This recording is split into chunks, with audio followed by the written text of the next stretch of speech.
10 సంవత్సరాలలో కేసీఆర్ పరిపాలించినప్పుడు మన కైలాశేఖర రెడ్డి గారు కూడా ఎన్నో అభివృద్ధి కార్యక్రమాలు చేశారు. అవన్నీ మనకి ఇప్పుడు చెప్పడం అవసరం లేదు, మనందరికీ తెలిసినవే. కాబట్టి వాటిని దృష్టిలో పెట్టుకొని ముందున్న పార్టీ మళ్ళీ ఎలా సవరించుకోవాలి, వాటిలో ఉన్న లోటుపాట్లు ఏంటి, మనం ఓడిపోవడానికి కారణాలు ఏంటి. ముఖ్యంగా మనం గతంలో కొన్ని ఎలక్షన్ టైంలో చాలా మంది మన పార్టీ అని చెప్పుకున్నారు, కానీ నిజంగా ఆ పార్టీ కోసం నమ్మకంతో పనిచేశారా అని ఆలోచించుకుంటే అక్కడ కొన్ని పొరపాట్లు జరిగాయి.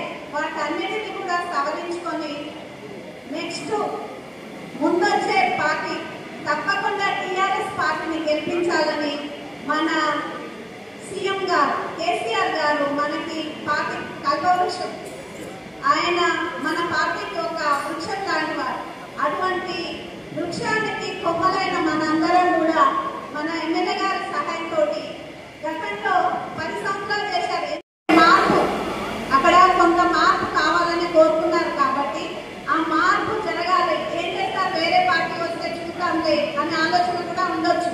కాబట్టి ప్రజల ఉద్దేశాలను మన మనసులో ఉంచుకొని ఇప్పుడు ఆల్రెడీ మన ప్రజల్లో ఉన్న అభిప్రాయ భేదాలు తెలుస్తున్నాయి. మనకి టీఆర్ఎస్ పార్టీ ఉన్నప్పుడే చాలా బాగుంది. మన కేసీఆర్ గారు ఎన్నో పథకాలు ఇచ్చారు. కాబట్టి అలాంటి వాటిని అన్నిటి దృష్టిలో ఉంచుకొని ప్రతి ఒక్క కార్యకర్త కూడా ముందుకి ధైర్యంగా ముందు ప్రజల్లో మేల్కొల్పాలి. ఇప్పుడున్న తేడా ఏంటి, చాలా బస్సు ఫెసిలిటీ ఇచ్చారు, కానీ అవి 100% సంతృప్తికరంగా లేదు. అది మనందరికీ తెలిసిన విషయం.